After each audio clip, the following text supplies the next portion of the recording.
அம்ரி சேமாட் Raymond கோ காணாமல் போன சம்பவம். வழக்கை நடத்திய சட்டத்துறை அலுவலகத்துடன் நாளை சந்திப்பு.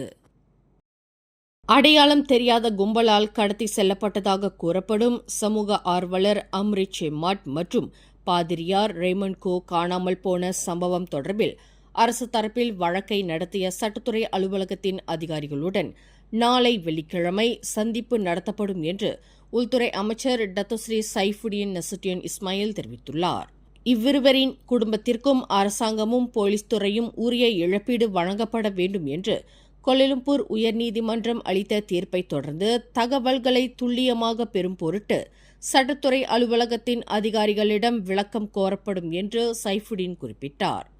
இவ்வழக்கில் சமூக ஆர்வலர் அம்ரி சேமாட் குடும்பத்திற்கு 3 மில்லியன் ரிங்கெட்டும் பாதிரியார் ரேமண்ட் கோ குடும்பத்திற்கு 31 மில்லியன் ரிங்கெட்டும் இழப்பீடாக வழங்கும்படி உயர் நீதிமன்ற நீதிபதி டத்தோ சு தியங்ஜோ உத்தரவிட்டிருந்தார்.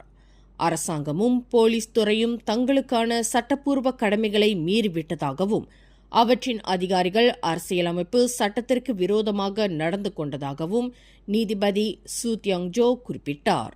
அதேவேளையில் பாதிரியார் ரேமண்ட் கோ கடத்தப்பட்ட சம்பவத்தில் சேவையில் உள்ள போலீஸ் அதிகாரிகள் அல்லது முன்னாள் அதிகாரிகள் ஆகியோரை உள்ளடக்கிய ஒருவர் அல்லது அதிகமானோர் சம்பந்தப்பட்டு இருக்கலாம்.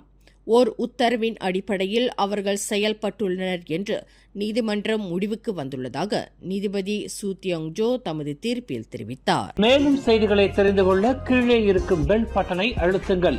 உங்கள் மகிழ்ச்சியை வெளிப்படுத்த லைக் மற்றும் ஷேர் செய்யுங்கள். தொடர்ந்து திசைகளோடு இணைந்திருக்க சப்ஸ்கிரைப் செய்யுங்கள்.